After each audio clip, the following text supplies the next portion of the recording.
우리 모든 이가 함께한 건축이라는 제목으로 이제 우리 같이 말씀을 나누는데요.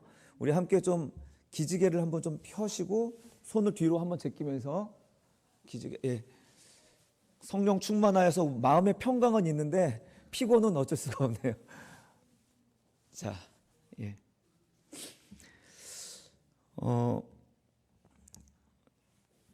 막막한 현실을 마주하게 될 때면 과연 정말 하나님의 뜻이 내 삶 속에서 이루어질까 이런 의문을 들 때가 참 많습니다.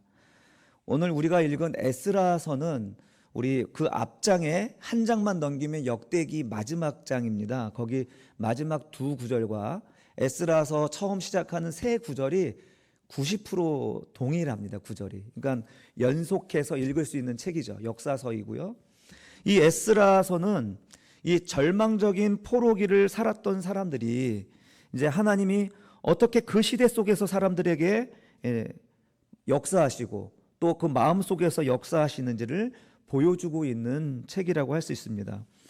하나님은 사람의 생각할 수 없는 일들을 이루시는 것들을 여러분 우리가 우리 교도가시면서 읽으셨죠? 여러분 세상에 이방의 황제가 하나님의 말씀을 전한다. 우리 상식으로 이해되십니까? 이해되세요? 뭐 정치인들을 통해서 하나님의 뜻이 우리에게 전달될 수 있다고 생각하십니까? 아니면 뭐 다른 종교에 있는 사람들 통해서 하나님의 말씀이 또 우리에게 임한다라고 생각할 수 있습니까? 지금 그 얘기하는 것입니다. 우리의 원수이기도 하고요.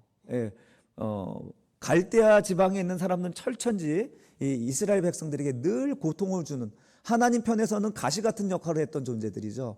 그런데 이 고레스라는 왕을 통해서 또 뭐 다리오라는 왕을 통해서 아닥사스다 왕을 통해서 하나님의 뜻을 전합니다. 또 누굽니까? 우리 문제 풀면서 애굽의 바로 누구가 요시아의 왕에게 이야기하잖아요. 이것은 하나님 말씀이니 너는 이제 물러가라. 내가 너를 멸할까 하노라. 이렇게 이야기하잖아요. 하나님의 뜻이 이렇게 예상할 수 없는 방식으로 나타날 수도 있다라는 것을 우리가 한번 생각해 볼 수 있었으면 좋겠습니다. 하나님은 이렇게 생각할 수 없는, 우리가 예상할 수 없는 방법으로 일을 이루시고요. 혼자 이루실 수 있지만 하나님은 이 모든 역사를 같은 마음을 품는 당신의 백성들과 함께 이루고 싶어 하시는 것이 오늘 본문의 말씀입니다.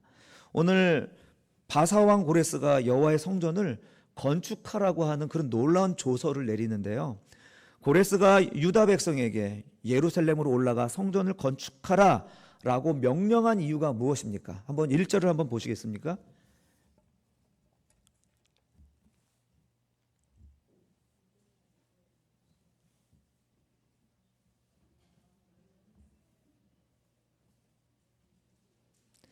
예레미야의 입을 통해서 하신 말씀을 이루게 하시려고 하나님은 고레스의 마음을 감동시키신 것입니다.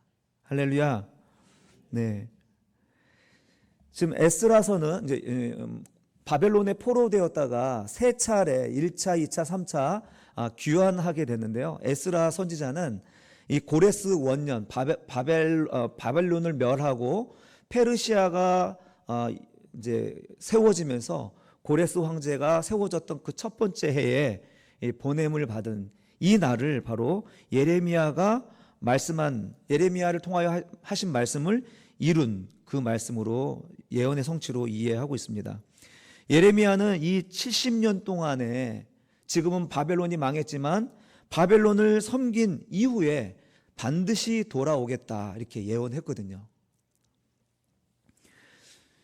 그래서 하나님은 이 에스라 선지자를 통하여서 바벨론이 망하고 페르시아의 고레스를 통하여서 이처럼 다시 유다 백성들이 돌아오게 되었다라고 이야기합니다. 우연적인 사건이 아니라 또 사람의 노력으로 이것이 되어진 것이 아니라 하나님의 예정과 계획 가운데에서 이 일이 일어났다라고 말하고 있습니다. 정말 우리 새벽에도 말씀을 나누었던 것 같은데, 이 바벨론이라는 나라, 여러분 뭐 유행가 팝송에서도 많이 나오는 이름이잖아요. 예, 바벨론 강가에서라는 팝송도 있고요. 그 바벨론 강가에서 포로 생활 또 유배 생활하던 사람들의 애환을 그린 그런 무수한 노래와 영화나 이런 것들이 많이 나오는데, 여러분 놀라지 마십시오. 아마 지금 금세계 가장 오고 가는 많은 제국들 중에 가장 번성하고 가장 강력했던 제국이 바벨론이라고 평가받고 있습니다. 신 바벨론이라고 얘기하는, 지금 이 시대적 배경을 갖고 있는 바벨론이 인류 역사 속에서 말하는 가장 강력한 제국으로 평가받습니다. 그런데 이 제국의 생명이 몇 년인가 하면, 총 통치 기간은 약 한 85년 정도 됐는데요. 85년 정도 됐는데, 통일이 되어서 이 유다 백성들을 유배시키고 돌려보내는 해와 그 연도가 거의 일치하고 있다는 사실입니다. 제가 말씀드리려고 하는 이유가 어떤 동기가 뭔지 아시겠죠? 하나님이 이스라엘 백성들이 죄를 짓고 그리고 하나님께 범죄하여 징계를 받는 거예요. 그래서 이 땅에서 쫓겨나가지고 외국의 포로로 살아가는 그것인데, 하나님은 이 이스라엘 백성들을 그냥 그럭저럭한 민족에게 맡긴 게 아니라 가장 강력한 민족을 일으킨 거예요. 가장 강력한, 그리고 가장 강력한 문화와 그리고 정말 그 과학이 발달된 선진 문물을 갖고 있는 바벨론을 세워놓고 거기다가 이스라엘 백성들을 이렇게 옮겨 놓은 것입니다. 그리고 그들을 70년 동안 이 바벨론의 손에 보호받게 하신 거죠. 그리고 나서 돌아와야 될, 하나님 말씀대로 돌아와야 될 70년이 찾아 바벨론은 페르시아에 의해서 망하게 됩니다. 저는 되게 좀 소름 끼치게 놀랐는데, 여러분들은 전달이 안 됐는지 잘 안 놀라시는 것 같아요. 하나님은 이스라엘 백성들을 진노 중에 이렇게 긍휼을 베푸셔서 오히려 이들을 끌어안고 끌어안고서 이렇게 좀 보호하고 있는 모습이죠. 그러니까 유다의 무덤으로서 바벨론이 주어진 것이 아니라 하나님의 자궁으로서 보호하고, 또 옛사람은 죽고 새 사람으로 태어나게 하는 역사 속의 성서인 거죠. 역사 속의 성서. 이 기록된 성서 말고도 바벨론이라는 일반 역사 속에서 하나님은 하나님의 백성들을 다시 잉태하는 놀라운 일들을 일으키신 것입니다. 사랑하는 성도 여러분, 우리는 교회 안에서도 하나님의 사람으로 잉태되지만, 우리가 속한 사회 속에서, 직장에서, 또 여러 가지 많은 정치적인 환경과 문화 속에서 우리는 하나님의 보호하심 속에서 새로 태어나는, 날마다 새롭게 거듭나는 존재로 하나님 우리를 다루시는 줄로 믿습니다. 우리는 그저 버려진 존재이고 내가 알아서 살아야 될 존재가 아니라, 우리는 하나님의 보호 속에서, 세상 속에서 우리가 하나님으로부터 단련받고 보호되고 완성되어지는 그런 존재라는 것을 저는 바벨론 통해서 보게 되는 거예요. 너무 놀랍습니다. 저는. 우리 예레미야 한번 25장 11절 12절 한번 같이 읽어봅시다. 예레미야의 예언대로 이루어지는 것인데요. 시작.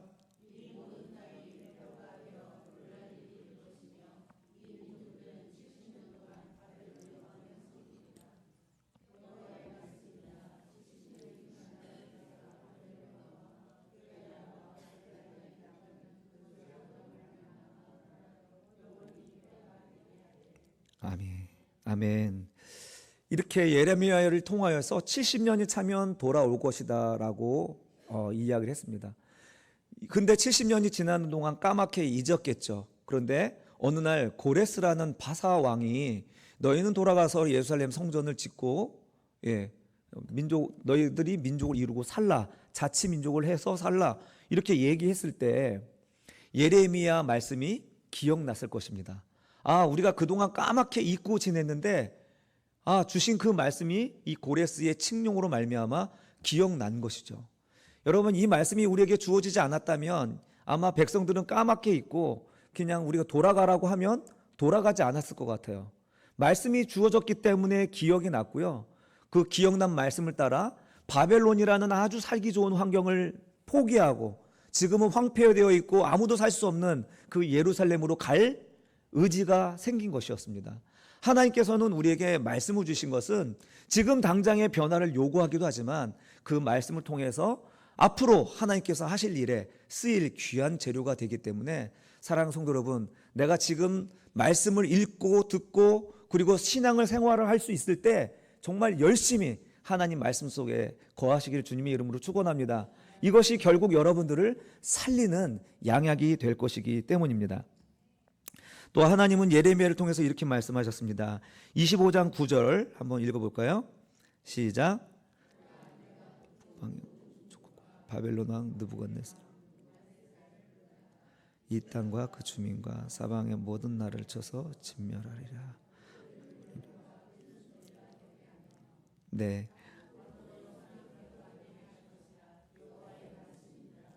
아멘. 예. 하나님께서 여기서 느부갓네살 왕을 불렀다 이렇게 얘기합니다. 이 파라라고 하는 거죠. 파라, 부르다, 초청하다. 하나님은 바벨론을 소환하셔서 지금 이 이스라엘 백성들을 다루셨다라고 이야기합니다. 그러니까 이스라엘 백성들이 당하는 고난과 어려움은 그저 우연으로 일어나는 것이 아니라 하나님의 계획 가운데에서 일어나는 일들입니다. 하나님 우리 인생에서 여러 가지 어려움과 고난을 통해서 말씀하신다는 사실이죠. 그러나 하나님이 우리에게 내리시는 징계는 아버지가 자녀를 징계하는 것처럼, 부모가 어머니가 우리 아이를 징계하는 것처럼 하나님은 그 은혜와 사랑 안에서, 그 긍휼 안에서 우리에게 말씀하시는 것입니다. 그래서 이스라엘 백성들에게 있어서 바벨론은 원수 같은 존재지만 하나님의 계획 안에서는 쓰이는 심판의 도구였던 것이죠. 하나님은 이런 것들을 적절히 사용하셔서 당신의 백성들을 완성해 가신다는 사실입니다. 여러분, 우리 일상생활을 교회 생활과 신앙생활을 분리하지 않으셨으면 좋겠습니다. 우리의 신앙생활은 여기서 멈추어지는 것이 아니라 실제로 하나님의 말씀은 나의 삶의 자리에서 이루어지기 때문입니다. 여기서 집사, 권사, 장로, 목사로 지내도 세상 속에서 집사, 장로, 권사, 목사로 살지 않으면 우리의 신앙은 한번 다시 생각해 봐야 하는 것입니다. 밖에서의 삶을 위하여서 오늘이 존재하는 것입니다. 오늘 은혜를 받으셨으면 나가서 내일 은혜를 드러내는 삶이 되어야 될 줄로 믿습니다. 우리는 빛이며 소금으로 부름을 받았습니다. 우리가 서 있는 그 자리에서 맛을 내는 삶이 살아야 되고 빛을 내는 삶이 되어야 되는 줄로 믿습니다. 자, 그다음에 우리 고레스 왕은 유다 백성의 주변에 살던 사람들에게 이제 명령을 합니다. 무엇을 명령합니까? 우리 4절 한번 같이 읽겠습니다. 4절 시작. 그 남아있는 백성이 어느 곳에 머물러 살든지 그곳 사람들이 마땅히 은과 금과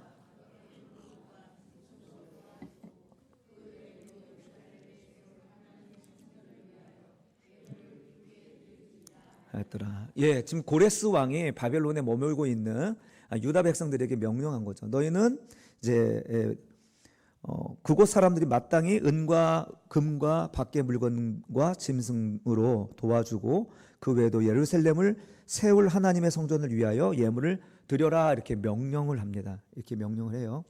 그래서 그 명령을 따라서 이스라엘 백성, 유다 백성들이 이제 기쁘게 예물을 드리게 되는 장면이 5절과 6절입니다. 5절과 6절. 이에 유다와 베냐민 족장들과 제사장들과 레위 사람들과 그 마음이 하나님께 감동을 받고 올라가서 예루살렘의 여호와의 성전을 건축하고자 하는 자가 다 일어나니, 이제 하나님이 예레미야 말씀이 생각이 나가지고 이게 하나님의 뜻이 이루어지고 있구나, 그 말씀을 믿어진 사람들이요, 지금 비록 예루살렘은 황폐한 땅이지만 하나님이 뜻이 이루어진 이 현장, 이 역사적인 현장에 있고자 하는 사람들이 다 일어난 것입니다. 다 일어났어요. 그래서 예루살렘으로 가려고 하는 지도자들이 먼저 일어나니까 백성들이 그 모습을 보고 이렇게 저렇게 은과 금과 물건과 짐승들을 공급해주는 그 장면이 바로 5절과 6절입니다. 6절. 그 사면 사람들이 은그릇과 금과 물품들과 짐승과 보물로 돕고 그 외에도 예물을 기쁘게 드렸더라. 예, 지금 이렇게 환경과 상황을 하나님께서 바꾸어 주셨습니다. 갑자기 제국이 무너지고 새로운 제국이 들어서면서 뜻하지 않은 해방을 당하게 된 거잖아요. 이런 환경은 이스라엘 백성들이, 유다 백성들이 만들어낸 것이 아닙니다. 온전히 하나님이 만들어내시고 하나님이 연출하신 거죠.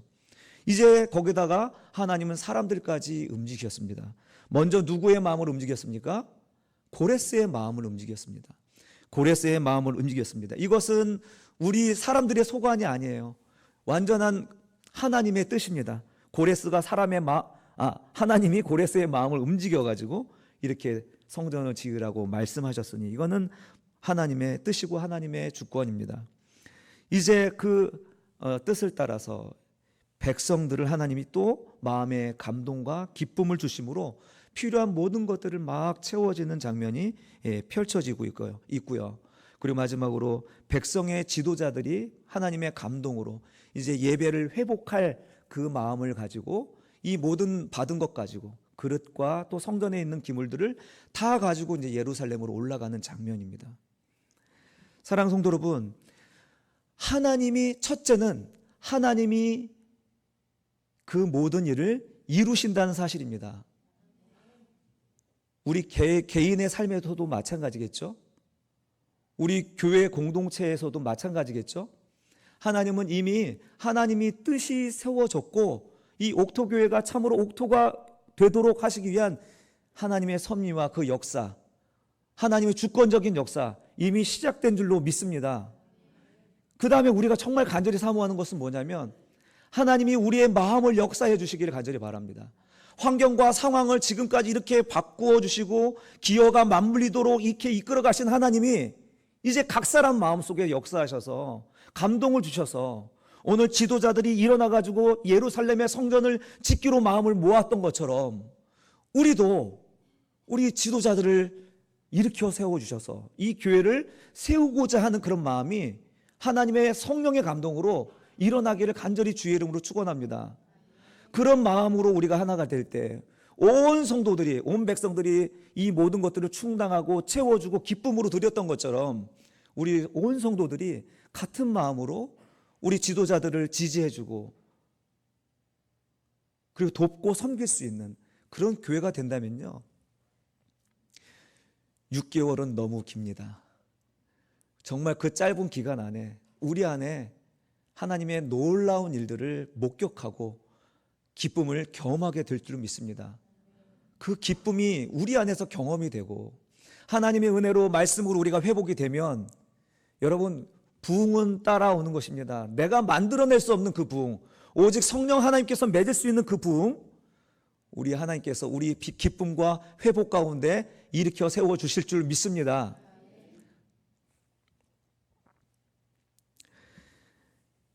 이렇게 백성이 성전 건축에 자발적으로 참여하고 성전 기물이 이제 반환되는 장면이 나오죠. 바로 예배 회복을 위한 움직임이었습니다. 자, 이렇게 오늘 본문 속에서 두 가지만 기억하셨으면 좋겠습니다. 첫째는 하나님은 온 세상의 하나님이시라는 것입니다. 하나님은 우리 이 강단에서만 선포되는 말씀에서만이 아니라 이 세상 역사 속에서도 하나님은 얼마든지 우리들에게 하나님의 뜻을 전달하실 수 있다라는 사실입니다. 문화와 정치와 경제 이 모든 환경 속에서 하나님의 뜻이 무엇인지 날마다 이 말씀 속에서 분별하면서 발견할 수 있다는 사실입니다. 나의 대적을 통해서도 얼마든지 하나님이 말씀하실 수 있다는 이 사실에 우리는 언제나 하나님의 뜻이 어디에 있는지 경청하면 되는 줄로 믿습니다. 한국교회가 좌와 우로 완전히 분립되어 가지고 정말 싸우고 다투고 사상 전쟁이 일어나고 있는데 여러분 여기에 우리의 모든 영혼과 생각과 신앙이 빠지지 않았으면 좋겠습니다. 우리는 저 좌를 통해서도 우리는 저 우를 통해서도 우리가 취해야 될 것은 정치적 입장이 아니라 하나님의 말씀인 줄로 믿습니다. 하나님의 메시지를 찾으세요. 정치에 함몰되지 마시고 교회 안에서는 오직 하나님의 뜻만 물을 수 있는 그런 공동체가 되어서 오직 하나님의 뜻만 세워지는, 그래서 그 뜻대로 부르심을 입은 자들이 복된 삶을 사는 그런 것을 우리의 삶의 목표로 우리 신앙생활을 했으면 좋겠습니다. 하나님은 어디에서든지 누구를 통해서든지 언제 어디서든지 말씀하실 수 있는 주권자 하나님이시기 때문입니다. 또 하나 중요한 것은 아까 말씀드렸던 대로 하나님의 교회는 함께 세워져 가는 것입니다. 하나님은 환경을 바꾸십니다. 상황을 바꾸십니다. 그것은 우리 소관이 아닙니다. 그러나 우리는 경험했습니다. 우리 가운데 하나님이 이미 일하셨고 환경을 변화시켰고 우리가 할 수 있는 환경을 주님께서 마련해 주셨으니 이제는 성령의 감동으로 함께 교회를 세워나가는, 예루살렘 성전을 짓기 위해 지도자들이 일어났던 것처럼 또 그 지도자들을 향하여서 그 모든 것들을 필요를 채워줬던 것처럼 우리 성도님들도 이 지도자들로 세워져 있는 우리 임직자들과 우리 장로님들과 권사님들 또 임직자들 집사님들 또 저를 통하여서 이 교회가 세워나갈 때에 여러분 같이 지지해 주시고 응원하고 한 목소리로 한 마음으로 우리가 이 교회를 세워나갈 수 있기를 간절히 주님의 이름으로 축원합니다.